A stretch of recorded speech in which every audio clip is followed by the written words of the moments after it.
আছে স্বভাবতই সেই যতই শিক্ষিত মেয়ে হোক না কেন, যতই বড় ঘরে মেয়ে হোক না কেন, সেই মেয়ে যখন বাবার বাড়ি থেকে শ্বশুর বাড়ি যায় তখন অবশ্যই সে মেয়ের চোখে জল আসে এবং মেয়ের যে বাড়ির সমস্ত কর্তারা, ভাই, মা, পিতা সবাই কাঁদে। কারণ যে ছোটবেলা থেকে বড় হয়েছিল সেই বড় হওয়া মেয়েকে আজকে চিরদিনের জন্য তাকে শ্বশুর বাড়ি পাঠাতে হচ্ছে, এই জন্য সবাই দুঃখিত।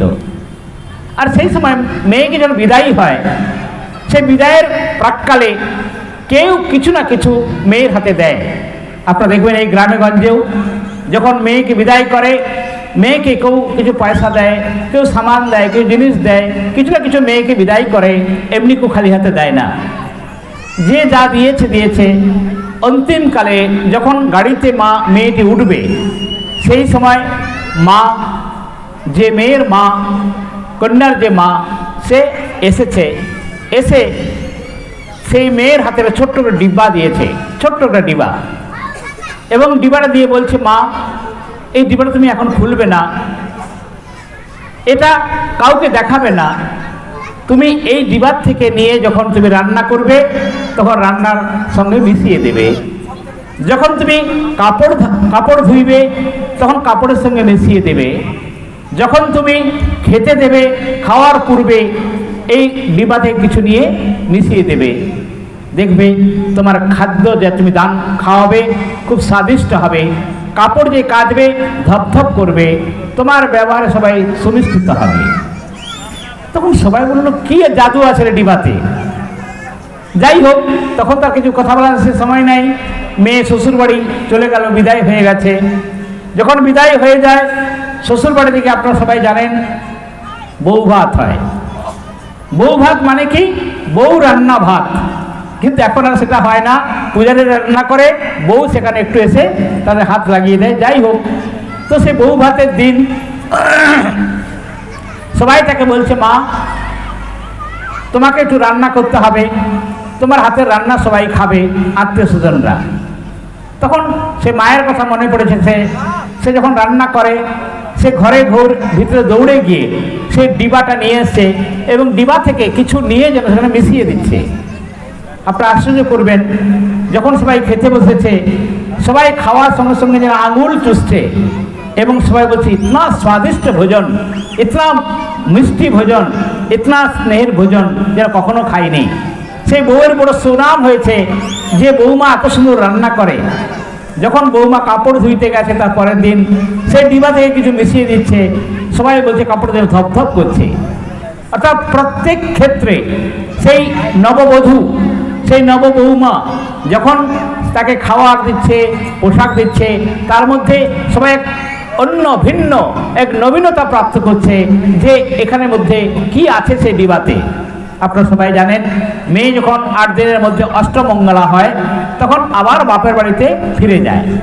তো যখন বাবার বাড়িতে ফিরে যায়, সেই সময় সেই মেয়ে তার শাশুড়ি মাকে বলছে, মা আমার যা কিছু আছে সব তোমার জন্যই, কিন্তু তোমার কাছে একটা বিশেষ আমার নিবেদন, এই ডিবাটা আমার আছে, এটা যেন কেউ না খুলে, এটা আমার মা দিয়েছে, অতএব এটা তোমার কাছে রেখে গেলাম, তুমি এটা খুলবে না। এদিকে তার ননদ, তার দেওর সব পিড়াপিড়ি করছে, কি আছে ওর মধ্যে, এমন কি আছে, তার রান্না এত সুন্দরতা, তার কাপড় ধোয়া এত পরিষ্কারতা, তার মধ্যে এত স্নেহ। 2-4 দিনের মধ্যেই মেয়েটা ঘরের মধ্যে এক নববধূ, যেন নবঘরের মেয়ে হয়ে গেছে। তো সবাই যখন সেই বধূ যখন স্বামীর বাড়ি চলে যাচ্ছে, তো যাওয়ার সঙ্গে সঙ্গেই সেই শাশুড়ি মাকে, অর্থাৎ সেই গৃহমাতাকে সবাই জাপটে ধরেছে, বলে, মা এতে কি আছে, এতে কি আছে, এতে কি আছে দেখো। আপনারাও ভাবছেন কি নাকি জাদু আছে। তখন যখন বাধ্য হয়ে সবাই বলছে, মা এটা খুলুন ডিবাটা, বলে, বৌমা আমাকে এই করে গেছে, খুলতে না, বলে তুমি খোলো, কিছু হবে না। তো যাই হোক, ডিবাটা খোলা হলো।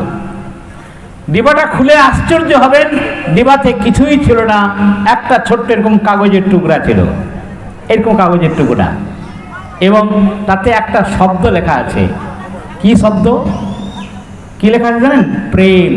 কি লেখা আছে বলুন? প্রেম। অর্থাৎ শিক্ষা শিক্ষা দিচ্ছে, হে মা, যখন তুমি রান্না করবে প্রেমের সহিত রান্না করবে। যখন তুমি খেতে দেবে তোমার সবজি দুটো থেকে একটা হোক শ্রদ্ধার সহিত প্রেমের সঙ্গে দেবে। যখন তুমি কাপড় ধুইবে প্রেমের সঙ্গে ধুবে, শ্রদ্ধার সঙ্গে দেবে। দেখবে তোমার কাজে সবাই সন্তুষ্ট হবে, সবাই স্নেহী হবে, সবাই পরম আনন্দ পাবে। হে আমার ঘরের বধূগণ, ঘরকে যদি সুখী করতে হয়, তা আমার যে নারী অর্থাৎ আমার যে বধূ, আমার পণ্ডিত যখন বলেছিলেন ঘর হবে সুখী রমণীর গুণে, অর্থাৎ গৃহস্থ সুখের হয় রমণীর গুণে। যদি ঘরকে সুন্দর করতে হয়, ঘরকে সুখীময় করতে হয়, ঘরকে আনন্দিত করতে হয়, ঘরকে স্বর্গ করতে হয়, সেই ঘরকে স্বর্গ করতে গেলে নারীকে প্রথম ত্যাগময় হতে হবে, ত্যাগময়ী হতে হবে, ত্যাগী হতে হবে।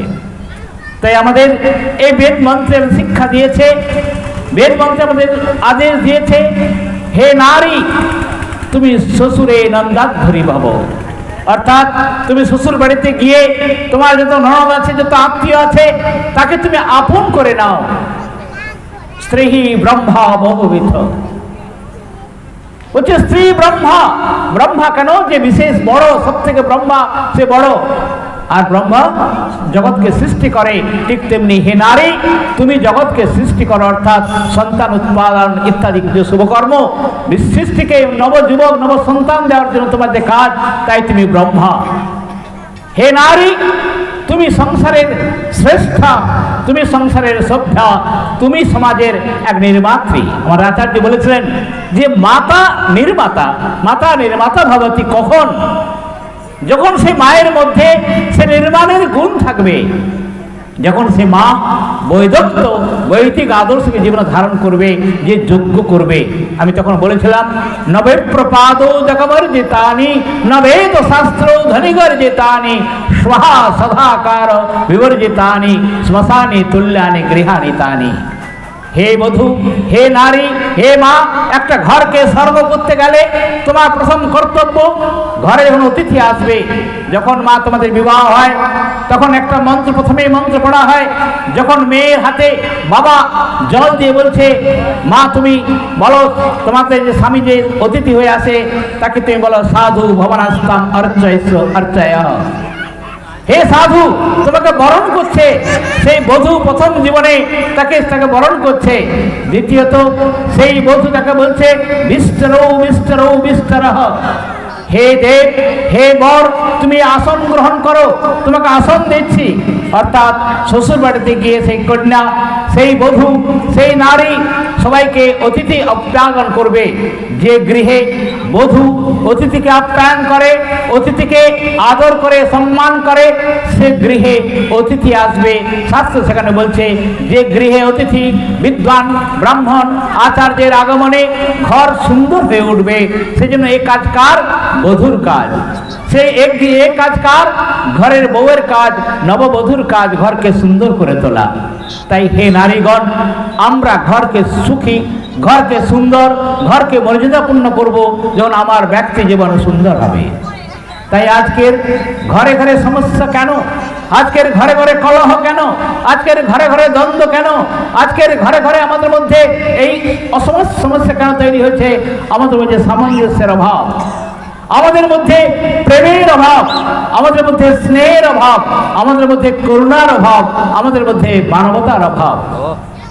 তো এই জন্য হে নারীগণ, হে সম্রাজ্ঞীগণ, তোমরা সম্রাজ্ঞী ভাবো। তোমরা শ্বশুর বাড়িতে শ্বশুরে সম্রাজ্ঞী ভাবো, তোমরা শ্বশুরে সম্রাজ্ঞী হয়ে ওঠো। সম্রাট আর সম্রাজ্ঞী, সম্রাট মানে রাজা আর সম্রাজ্ঞী মানে রানী। তাই সেখানে শাস্ত্র আমাদের জন্য উপদেশ দিয়েছে, হে নারী, তুমি নির্মাতা, তুমি নির্মাত্রী। কারণ একজন নারী নির্মাণ করতে পারে তার সন্তানকে, আর সেই সন্তান রাষ্ট্রের মহানায়ক হয়ে উঠবে।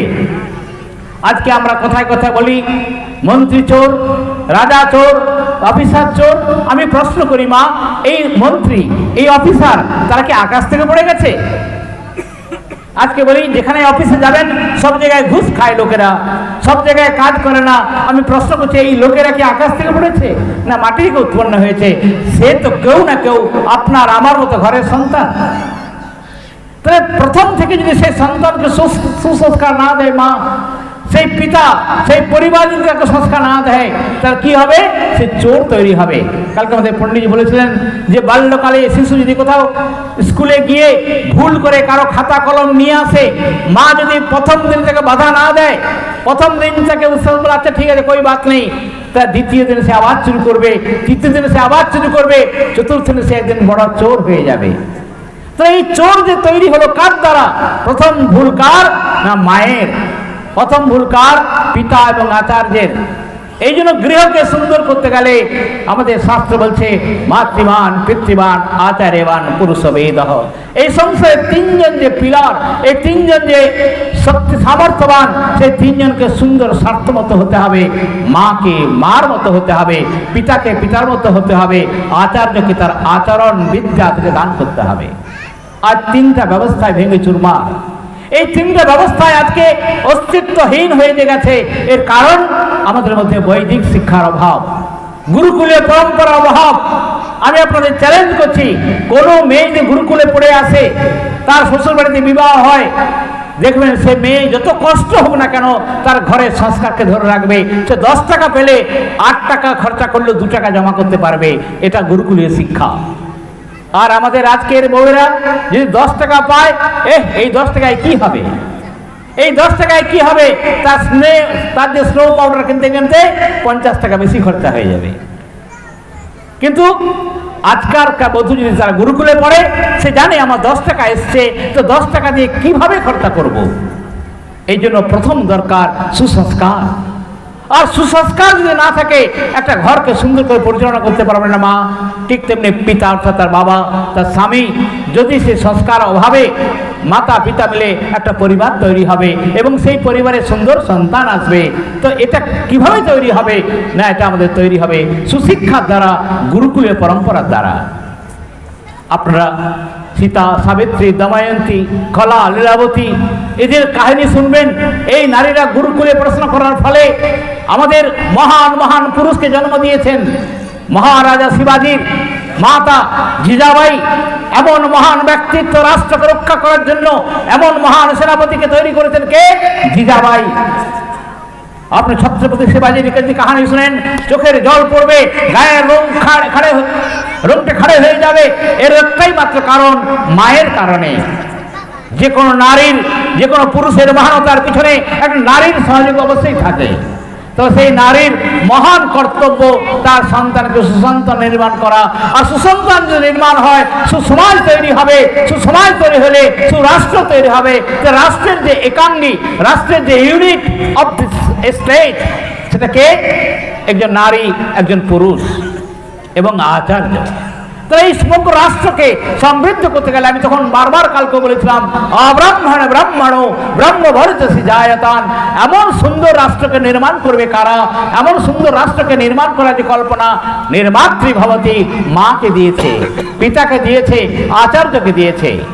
এই জন্য মাতা পিতা আচার্য এই তিনজন বলে একটা সমাজকে, একটা পরিবারকে, রাষ্ট্রকে নির্মাণ করবে। তাই আমাদের বারবার বেদ মন্ত্র আমাদের ঘোষণা করেছে, ক্রণবন্ত বিশ্বমারিয়ম। হে মনুষ্য, সমগ্র বিশ্ববাসীকে আমরা কি করব? শ্রেষ্ঠ বানাবো। শ্রেষ্ঠ মানে সভ্য, সভ্য মানে সুন্দর, আর্য মানে আপনারা সবাই ভাববেন যে 12 কোণায় যারাই আমাদের বেদ ভানুজি, আমাদের এখানের নাম হচ্ছে ওর, তাকে সবাই লক্ষণ বাবু, তাকে বলে লক্ষণ বাবু আর্য সমাজী। আমাদের বিনয় বাবুর ঘরে আর্য সমাজী, এরা আর্য সমাজী। আর কেউ, আমরা তো আর্য সমাজী নয় রে বাবা, এটা ওদের জন্য। আচ্ছা বলুন তো বাবাজি, আপনাদের একটা গোত্র আছে কি বাবা? আপনার কি গোত্র বলুন? কাশ্যপ গোত্র, কারবা সান্ডিল্য গোত্র, কারবা ভরদ্বাজ গোত্র। আপনি একটু বিচার করে দেখুন, আপনার বাবা, তার বাবা, তার বাবা, তাহলে কারো না কারো একটা না একটা গোত্র আছেই। তাহলে আপনার বাবার নাম, তার বাবার নাম, তার বাবার নাম, তারপর বলতে পারবেন না। আমরা গোত্রকে ধরে রাখি। গোত্র কার ছিল? গোত্র এই যে নামগুলো, এগুলো ঋষির নাম। কাশ্যপ একজন ঋষির নাম, ভরদ্বাজ একজন ঋষির নাম, সান্ডিল্য একজন ঋষির নাম। তার ঋষির নাম অনুসারে আমরা সবাই সেই ঋষির গোত্র অনুসারে আমরা ঋষির গোত্র। ঋষিরা কারা ছিলেন? ঋষিরা আর্য ছিলেন, ঋষিরা শ্রেষ্ঠ ছিলেন। আচ্ছা, ভগবান রাম আর্য না অনার্য? বলুন, ভগবান রাম আর্য না অনার্য? আর্য। আচ্ছা, আপনি আর্যের সেই রামের অনুযায়ী, রামের আদর্শে অনুপ্রাণিত কিনা? আপনারা কৃষ্ণ আর্য না অনার্য? তাহলে কৃষ্ণ আর্য, আপনারা সেই কৃষ্ণের ভক্ত, আপনারা তো আপনাকে অনার্য? তাহলে আপনারা আপনাকে আর্যও বলছেন না আর নিজেকে আপনার অনার্যও বলতে দ্বিধা করেন, তাহলে আপনারা কি? তা মনে রাখবেন, আর্য কোনো জাতি নয়, আর্য একটা সমূহ, আর্য একটা সংগঠন। আর্য মানে শ্রেষ্ঠ সভ্য। আমরা সবাই সেই সভ্যের বংশধর, আমরা রামের বংশধর, আমরা কৃষ্ণের বংশধর, আমরা ঋষির বংশধর, আমরা সবাই আর্য সন্তান। তাহলে আমরা সবাই আর্য সন্তান। আমাদের এই আর্য সন্তানের ধর্মগ্রন্থ কি? আমার ধর্মগ্রন্থ কি বলুন? মহাভারত, রামায়ণ, গীতা। আপনারা শুনেছেন বলে বলছেন, নালে 50-100 জনকে জিজ্ঞাসা করে 99 জন কেউ বলতে পারবে না আমাদের ধর্মগ্রন্থ কি। কেউ বলবে গীতা, কেউ বলবে মহাভারত, কেউ বলবে রামায়ণ, হাজারটা বলবে। যে জাতির এক ধর্মগ্রন্থ নাই, যে জাতির এক ঈশ্বর নাই, যে জাতির এক আদর্শ নাই, সে জাতি টিকতে পারে না। তাই এই জন্য আমাদের ভারতবর্ষকে যদি জিততে হয়, ভারতবর্ষকে রক্ষা করতে হয়, সে জাতির এক ঈশ্বর দরকার, যে ঈশ্বর হবে সর্বব্যাপক, সর্বান্তর্যামী, সবার এক উপাসক। এক হিন্দুর শিবের জন্য শিব, আর কালীর জন্য কালী, চণ্ডীর জন্য চণ্ডী নয়, সমগ্র মানবের জন্য এক পরমাত্মা। সে হিন্দু কি মুসলমান খ্রিস্টান, যে সমগ্র বিশ্ব ব্রহ্মাণ্ডের ব্যাপক, তার নাম পরমাত্মা পরমেশ্বর, যার মুখ্য নাম ওম হতে হবে। তিনি সব জগতের মালিক। এবং সেই ধর্মগ্রন্থের নাম কি? বেদ। কারণ জগতের সৃষ্টিকর্তা এই জগৎকে চালানোর জন্য প্রথম যে শাস্ত্রকে, প্রথম যে শিক্ষাকে, প্রথম যে সংবিধানকে দিয়েছেন, তার নাম বেদ। এটা ধর্মগ্রন্থ কেবল নয়, এটা সংবিধান। তাহলে এই সংবিধানে কি করতে হবে, কি না করতে হবে, তার সমগ্র শিক্ষা দেওয়া হয়েছে। তাই সময় স্বল্প, আপনাদের শুধু একটা কথা বলে শেষ করছি। আপনারা দুটা কথা মনে রাখুন। সবাই বলুন আর্যবোধের নাম। সবাই বলুন আর্যবোধের নাম।